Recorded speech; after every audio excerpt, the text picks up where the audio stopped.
में संघर्ष करने के बाद भी यदि समझ पाते कि मैंने क्या किया, मुझसे क्या हुआ, सफलता मिली तो कैसे मिली, नहीं मिली तो क्यों नहीं मिली।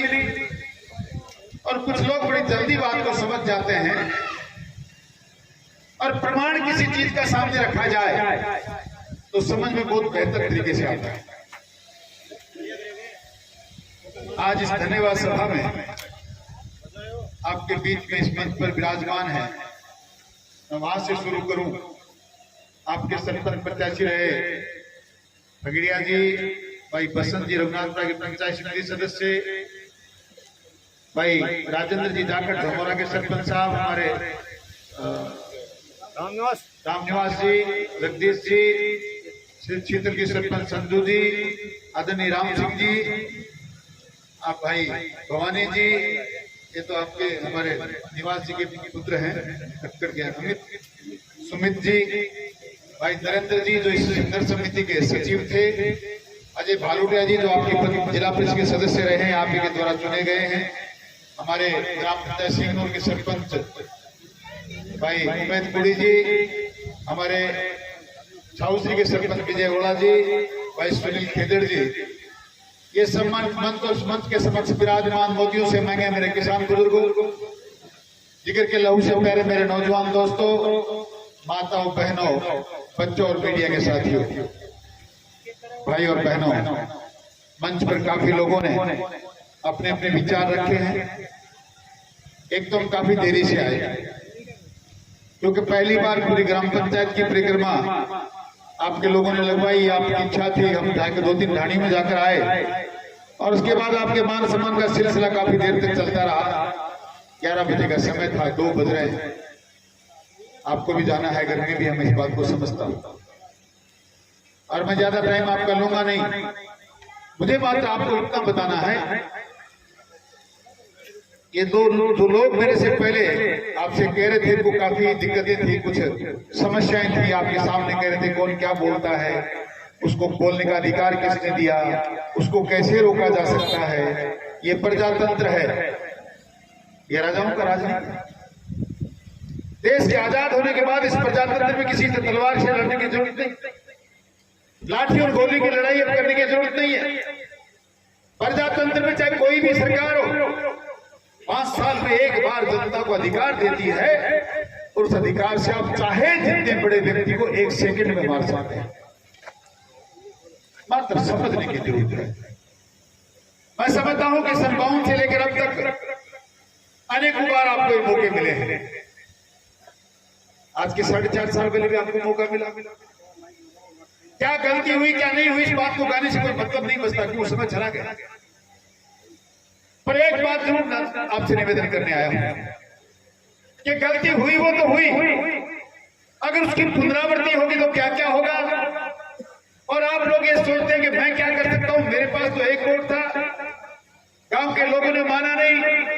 तो आपसे एक निवेदन करना चाहता हूं कि जो सामने बोर्ड आपके लगा है, ये भीड़ जो दिख रही है उसी दिन की है, ऊपर जो आप सामने देख रहे हो, इस संघर्ष की सफलता का सिरमौर कोई है तो ये मात्र शक्ति में जनता है जो उदयपुर के वहां बैठी है। अगर ये जनता ना होती तो राजस्थान की सरकार और आपके क्षेत्र के विधायक ने इस बात का तय निर्णय कर लिया था और इतना बड़ा धोखा और जालसाजी आपके साथ की गई थी कि अगर आपने संघर्ष नहीं किया होता तो आज आपको नीमका थाने में जाना ही पड़ता। कितनी बार झूठ बोला गया, कितने कितने लोग हैं वो हाथ उठाएं। जो एक लड़का सीकर का गुम हो गया था, आपके गांव के आसपास में मिला और आपके गांव में एक मीटिंग हुई, उस दिन कलेक्टर भी आए थे, एसपी भी आए थे, कई और लोग भी आए थे, आपके सरपंच साहब वगैरह कई लोग थे। आप में से कौन कौन लोग थे? हाथ उठाओ। कोई नहीं था, ऐसा तो हो नहीं सकता। आधे से ज्यादा गांव था, मैं जानता हूं, मैं नाम लूंगा तब भी तो वो लोग उठाओगे। आपके सामने ये कहा गया कि नहीं कहा गया कि अगर भाटीवाड़ नीमका थाना में चला गया तो उदयपुर वाटी, अगर नीमका थाना जिला बन गया, उदयपुर की चर्चा नहीं थी। अगर नीम का थाना जिला बन गया तो मैं राजनीति करना छोड़ दूंगा। ये बात हुई कि नहीं हुई बताओ। गांव के लोगों ने तालियां बजाई, मैंने देखी थी वीडियो। मैं आपके गांव के चौपाल में आकर झूठ बोलकर जाऊं और वापिस इस गांव में आऊं तो आप उसकी मेरी धन्यवाद यात्रा निकालो और फिर आप तालियां बजा के मेरा स्वागत करोगे। या तो गांव में कमी है या फिर भगवान जाने किस चीज में कमी है। क्यों नहीं आपने पूछा जब एक ऊंट गाड़ा लेकर आया था तो कि आप तो कह रहे थे नीम का थाना जिला बनेगा नहीं, ये तो जिला बन गया। यही पे नहीं रुका। सुरेश मोदी क्या जानता है, वो एमएलए है, मैं मंत्री हूं, मैं कह रहा हूं नीम का थाना जिला नहीं बनेगा, उदयपुरवाड़ी बनेगी। फिर कैसे बन गया? ऐसे लोग आपकी रहनुमाई करते हैं और फिर आप आशा रखते हैं कि हमारी भाटीवाड़ का विकास होगा, गुढ़ागुड़ जी का विकास होगा, उदयपुरवाड़ी का विकास होगा। बहनों और भाइयों, आपको मात्र इतना बताना चाहता हूं, बहुरूपियों का मुंह काला करके निकालो। राजस्थान की सरकार समझ गई, बड़ी समझदार हो गई। चुनी गई थी तब तो नहीं थी, तब तो ये भानुमति का कुनबा था, कहीं की ईंट कहीं का रोड़ा, भानुमति का कुनबा जोड़ा। कोई सपा से आया, कोई बसपा से आया, कोई निर्दलीय आया, कोई कांग्रेस से आया, सारी चंडाल चौकड़ी ने एक गिरोह बनाया और 4.5 साल तक लगातार उदयपुरवाड़ी बनी, संपूर्ण राजस्थान को लूटने का काम किया।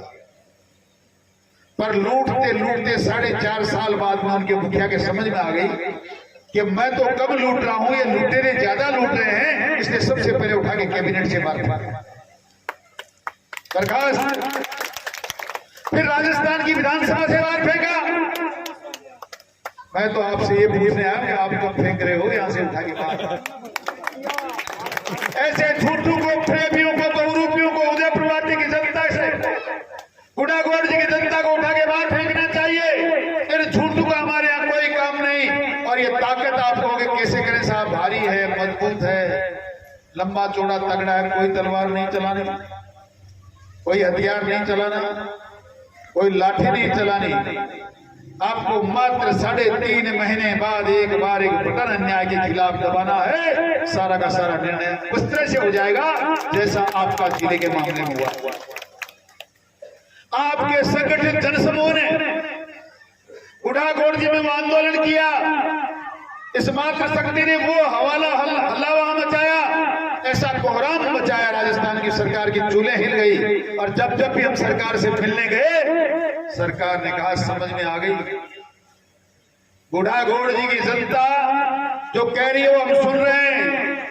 नारियों की, महिलाओं की जो आवाज आई है कि मर जाएंगे, मिट जाएंगे, नीम का थाना नहीं जाएंगे, चौधरी साहब हमने सुना है। आप निश्चिंत रहें, हम ऐसी गलती नहीं करेंगे। और सरकार को झुकना पड़ा, आप जो चाहते थे वो हुआ। मैं आपको बताना चाहता, ये संघर्ष की जीत है, ये आपके हुजूम की जीत है, ये आपकी संख्या की जीत है। इसलिए मैं तो आपको मात्र इतने बताने आया हूं कि कमजोर होने की जरूरत नहीं। संख्या बल जुटने के बाद दुनिया की कोई ताकत सफल होने से रोक नहीं सकती। आप सफल हुए हैं और आज भी आपकी संख्या को देखकर मैं कह सकता हूं कि भाटीवाड़ में वाकई बहुत जागृति आई है। पिछली बार कुछ कमी रही थी, मैं आपको उड़ाना नहीं दे सकता। मैं अब अपने गिरेबान में बार बार झांक कर देखता हूं मुझ में क्या कमी थी। कोई ना कोई कमी तो मुझ में थी, इसलिए ऐसा हुआ। पर आज इस भाटीवाड़ के गांव में ठाकुर जी महाराज के मंदिर के सामने खड़ा होकर कह रहा हूं, मैं जिंदगी में जैसी कोई गलतियां पहले हुई आगे कभी जिंदगी में जीते जी करूंगा नहीं। आप निश्चित रूप से इस विश्वास को कर सकते हैं। मैं उदयपुर भाटीवाड़ के एक व्यक्ति के लिए, एक माता बहन के लिए, एक नौजवानों, एक बुजुर्ग के लिए जीऊंगा, एक सम्मान और सम्मान करूंगा और एक के आदेश की पालना करूंगा। इतना आपको विश्वास करने आया। देवी और सज्जनों, 2013 से 2018 की सरकार भी आपने देखी। भारतीय जनता पार्टी की वसुंधरा जी की सरकार थी। मैं भी आपका एक विधायक के रूप में विधानसभा का सदस्य था। 5 साल लगातार किसान को वादा किया 6 घंटा बिजली देंगे, 6 घंटा दी।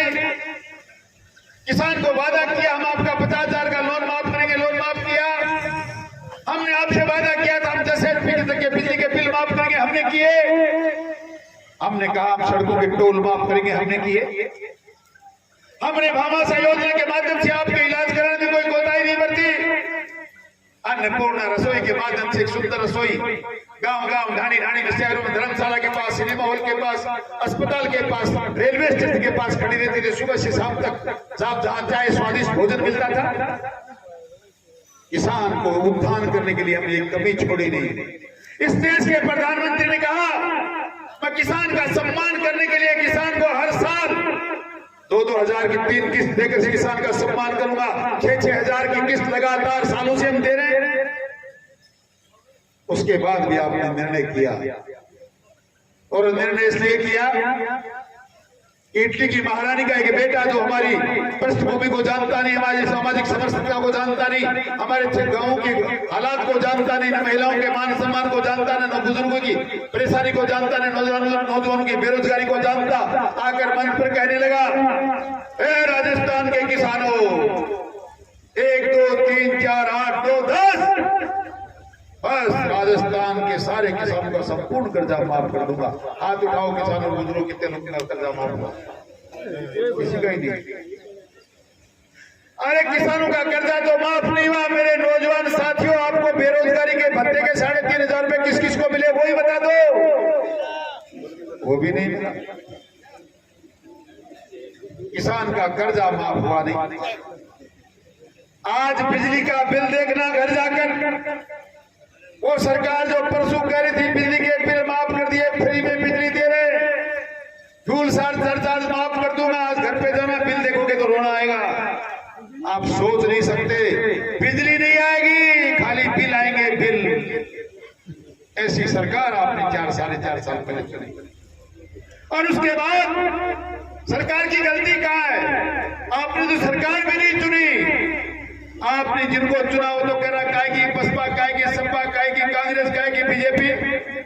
उदयपुर वाले तो खाली मेरे मुंह पर वोट फोड़ते हैं जो आपने काम किया।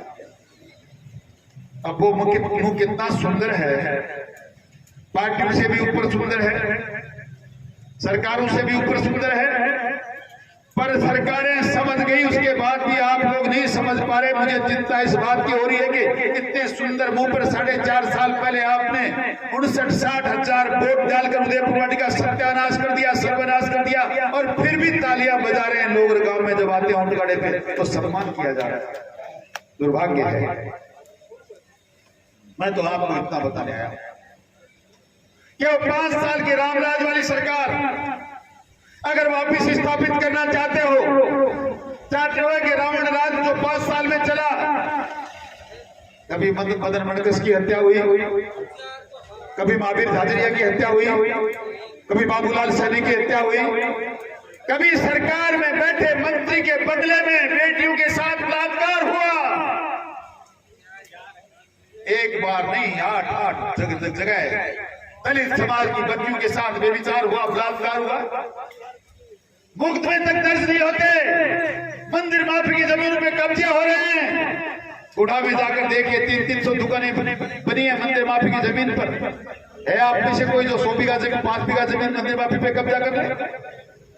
सरकार का नुमाइंदा सारी काटली नदी की सीने को छल नहीं करने वाला, सारे जंगलात की जमीनों में से पत्थर निकाल के बेचने वाला, आयरन ओर की तस्करी करने वाला, लगातार अन्याय अत्याचार करने वाला, नौजवानों के हाथ पैर तोड़ने वाला, इतने अन्याय करने के बाद और तो आप कभी न्याय मांगने की बात करो तो आपके गांव में तो न्याय मिलती नहीं, और सीकर में जाकर तो ये कहता है। और बुरा मानने की जरूरत नहीं है। आपको बुरा लगता तो लगे, कहा गया था खुला कि मैं जाटों की बहन बेटियों को उठा लूंगा, उसके भाग्य आप सम्मान करते शर्म चाहिए। उसका बेटा वो कह रहा, कल परसों एक इंद्रपुरा मेरे से कह रहा था बच्चों को छोड़ो, तो भैया जिसकी बात को कर रहा है वो बच्चा आज के साल भर पहले खुलेआम कह रहा था हमारी तो लड़ाई जाटों से सीधी की सीधी निकली है। मैं झूठ बोल रहा हूं क्या? कहा गया कि नहीं कहा गया? तो फिर क्या मैं अपनी जबान को बंद कर लूं? क्या मेरी रगों में खून नहीं पानी बहता है? क्या मैं किसी किसान का बेटा नहीं? लेकिन मैं इन जातियों पातियों के चक्कर में पड़ने के लिए नहीं आया। मैं एक तो आपको ये बताने आया था कि आपके संगठन में बड़ी शक्ति है, संगठित रहोगे तो जीतोगे। दूसरा ये बताने आया हूं कि ठाकुर जी महाराज के मंदिर के सामने कसम खाकर कह रहा हूं, मेरी ना कोई जाति है, ना पाति है, ना धर्म है, ना मजहब है। मेरे में उतना ही मेघवाल का खून बहता है, उतना ही ब्राह्मण का बहता है, उतना जोट जाट का बहता है, उतना ही राजपूत का बहता है, उतना ही गुजर का बहता है, उतना ही यादव का बहता है, उतना सोनी का, इसलिए कि मैं हिंदू और सनातन संस्कृति का खून मुझ में बहता है। मैं सनातन संस्कृति को मंजिल तक पहुंचाने वाला और सफलता तक ले जाने वाला हूं, और आपके साथ अगर कोई अन्याय होता है तो उस अन्याय के लिए अपने आप को मिटाने वाला व्यक्ति हूं। आपको भरोसा दिलाने आया हूं, किसी भी जाति समाज का व्यक्ति मेरे पास आकर किसी न्याय की बात करेगा, मैं उसके लिए जी जान देकर भी न्याय का काम करूंगा, इतना विश्वास रखना। पूरा गांव इस बात पर भरोसा कर सकता है। एक भी व्यक्ति को ये सोचने की जरूरत नहीं, हो गई गलतियां तो हुई है। व्यक्ति नया नया होता है तो कुछ गलतियां भी कर बैठता है, हो भी जाती हैं, पर अब परिपक्वता आई है। एक भी व्यक्ति आएगा उसका मान और सम्मान होगा। किसी व्यक्ति विशेष की बात में आकर कहीं किसी गांव का किसी व्यक्ति का फैसला होगा नहीं। बस आप तो इतना रखें कि आपके जो पास ताकत है उसको संभालें, इस जुनून को पालें, और इस जुनून को 3.5 महीने तक और पाल कर ऐसा निर्णय करें कि फिर वापस रामराज आ जाए। हमारी सरकार ने रामराज स्थापित करने का काम किया है। सेनानियों का, शहीदों का मान सम्मान करने वाली भारतीय जनता पार्टी की सरकार के प्रधानमंत्री अटल बिहारी वाजपेयी, किसानों की सम्मान निधि, आप में से कितने लोग हैं जो सम्मान निधि प्राप्त करते, हाथ उठाओ। ये देखो लाइन लगी है, 50% किसान उस सम्मान निधि से लाभान्वित हो रहे हैं, पर कांग्रेस की सरकार से कुछ भी नहीं मिल पा रहा। धोखे के सिवा कुछ नहीं मिलता है। अब तक तो शायद थोड़ी थोड़ी बिजली और बिल दोनों आते थे, अब सिर्फ बिल आएगा और आपको देना पड़ेगा। मैं आपको बता रहा हूँ, घर पे जाओगे तो मिल जाएगा, बिजली नहीं मिलेगी। ऐसी सरकार को उखाड़ फेंकने का समय आ गया। आपको संगठित रहने का समय आ गया है। ये जाति पाति धर्म मजहब के झगड़े बंद करो, अन्याय के खिलाफ लड़ाई बुलंद करो, और आपकी आवाज में जो ताकत है वो मैंने आपको बता दी कि आपके पास बहुत बड़ी ताकत है। आपके अंगुली में इतनी ताकत है कि आप सारी की सारी सरकारों के चूल्हे हिला सकते हैं। इसलिए मैं तो मेरी वाणी को विराम दूं उससे पहले जो कुछ गलतियां पिछले 10 साल में उनके लिए तो माफी मांगने आया हूं। और एक मैंने, आप जब वहां गुढ़ागोड़ जी में बैठे थे तब ये मन में डर लग रहा था, बातें तो किसानों के सामने बड़ी बड़ी कर दी, कुछ नहीं बिगड़ने देंगे, पर उन झूठों की तरह झूठ तो मैं बोल नहीं सकता। तो मैंने बालाजी महाराज से प्रार्थना करी थी, हे बालाजी महाराज, इस किसान समुदाय को सद्बुद्धि भी देना, इस सरकार को भी सद्बुद्धि देना, कहीं हमारा अनर्थ ना कर दें। तो एक भाई कहीं समझो एक सुहावनी के दिन बोल दी, और बात सुहावनी 29 तारीख अगस्त में मंगलवार ने उबड़ी वाला बालाजी पर कर रहा गांव का जत्ता आया वो गेल ने रेगा चका पड़ोस में जगह नहीं सुनी वह सारा ने न्यू तो देनो उठाया जगह को काम है ते थोड़ी कमाइयो पर सागे ले रहे जो सारा ने सारी महिला बुजुर्ग नौजवान साथी सबको वहाँ सादर आमंत्रित करने आया हूँ। मैं आपको बताऊं, मैंने कार्ड इसलिए नहीं छपवाए कि एक भी व्यक्ति के पास नहीं पहुंच पाया तो कहीं नाराज हो जाता। मैं तो बात चौधरी ने बोला था कार्ड देता, हमारा कार्ड तो आयो ना पायो, आप सीधो घर सारी में तो जाना से बनाया हूँ। 29 तारीख ने सुबह 10 बजे ले रात में 10 बजे तक महाप्रसादी चलेगी, फिर मैं जरूर थाना आना था। बहुत बहुत धन्यवाद। जय हिंद, राम राम साहब।